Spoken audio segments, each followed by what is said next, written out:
Bonjour à tous et bienvenue sur Synapse. Normalement, on vous raconte ce qu'il se passe dans la tête de votre chien, mais aujourd'hui, on s'intéresse à la communication entre humains. Peu importe votre métier, vous devez parfois trouver des informations auprès de vos interlocuteurs. Dans l'optique d'aller à la pêche aux infos, nous allons dans cette première vidéo nous intéresser à la contradiction et à la technique du questionnement circulaire.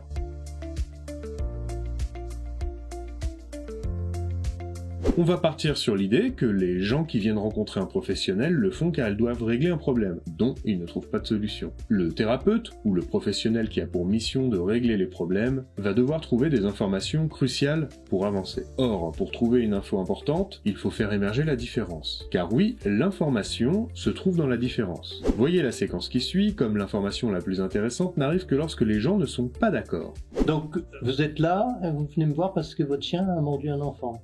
Bah oui, écoutez, la fille de mon ami est blessée par mon chien. J'aurais jamais cru qu'un jour j'aurais affaire à ce genre de situation et que j'aurais besoin de venir vous voir et je suis dévastée. Cet enfant, je l'adore, elle va être traumatisée. Elle va avoir peur des chiens alors qu'elle avait une super relation avec sa mère et que tout se passait bien. Maintenant, on est un peu gêné, quoi. On est gêné. Heureusement que son enfant n'est pas gravement blessé, mais. Oui, c'est sûr. Ça. En fait, moi, je suis pas sûr juste d'une chose. C'est est-ce que c'est le. Voilà, bon, le chien, il a mordu, c'est sûr. Mais est-ce que c'est de la faute du chien? Est-ce que c'est de la faute de l'enfant? Est-ce que c'est ça que j'ai un peu du mal à dire que la faute. L'enfant a un problème? Bah, écoutez. Quand même, c'est un enfant turbulent, quoi. Enfin, énergique. Non, c'est un enfant. Bah, c'est un enfant. Il vit, il bouge, il voit un chien, il trouve ça beau, il va vers lui. C'est pas que ça. Enfin, je veux dire, sa mère, elle est obligée des fois d'annuler tout ce qu'elle devait faire dans la journée pour passer du temps avec l'enfant. Elle prend soin de sa fille, c'est normal. Tout le monde devrait faire ça pour son enfant. Mais c'est tout le temps.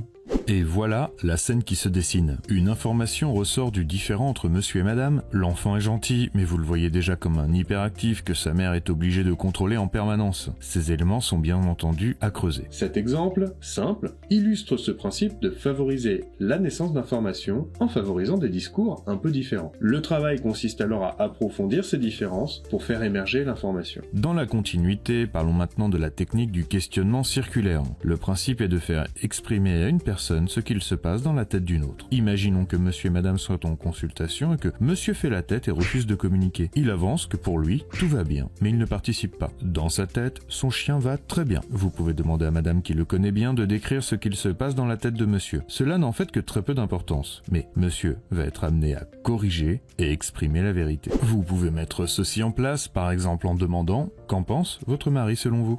En gros, qu'est-ce que vous croyez que votre mari pense de cette histoire? Bah, mon mari, c'est très simple ce qu'il pense de cette histoire. Mon mari ne voulait pas venir. C'est moi qui ai pris le rendez-vous, qui ai fait les démarches. Mon mari a peur que vous le mettiez sous médicaments ou que vous le piquiez.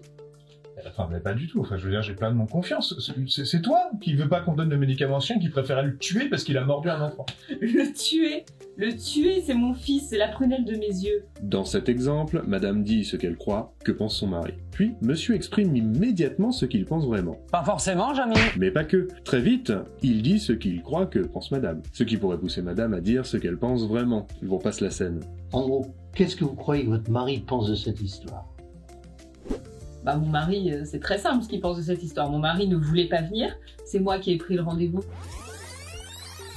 Enfin, mais pas du tout. Enfin, je veux dire, j'ai pleinement confiance. C'est toi qui veux pas qu'on donne de médicaments au chien, qui préférait le tuer parce qu'il a mordu un enfant.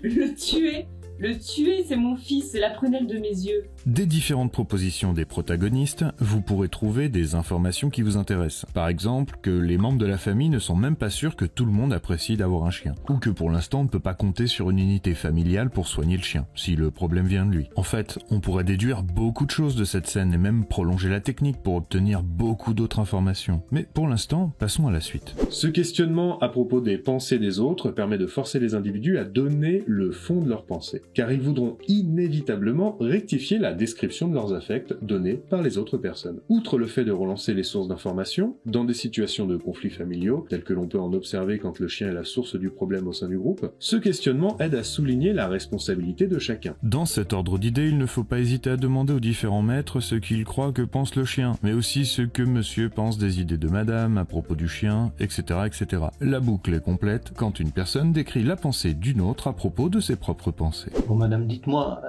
ce que vous pensez que votre mari ressent, imagine de cette situation qu'on a décrite. Moi, je crois que le fond du problème dans tout ça, c'est que ce chien, à la base, c'est toi qui as voulu. Et tu crois que je l'aime pas, ce chien, en fait. Hein. Parce que ça fait 2 ans qu'on l'a et tu crois qu'on n'a pas noué de lien à cause de ça. Qu'est-ce que vous comprenez de cette interprétation? Qu'est-ce que vous croyez que votre femme veut dire dans cette histoire?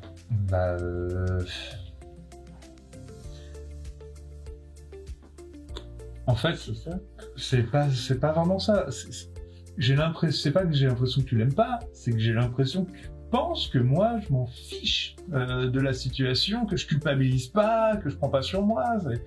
C'est pas une question de ton amour avec le chien, c'est une question de sa place ou de la mienne, je sais pas. Ce type de questionnement permet à chacun de réaliser combien il est acteur de la situation et combien ses propres croyances influent sur le groupe et ses réactions. Il est alors possible de commencer à modifier l'énoncé du problème et de changer les désignations. Par exemple, le mal à désigner peut devenir le symptôme du fonctionnement du groupe. Pour soigner la maladie, il faut donc changer le fonctionnement du groupe.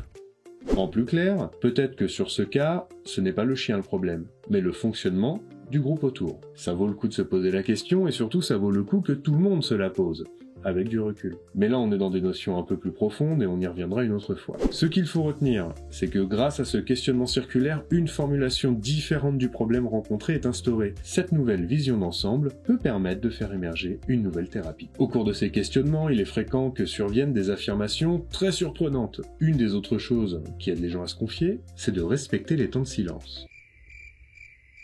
Mais nous en reparlerons une autre fois.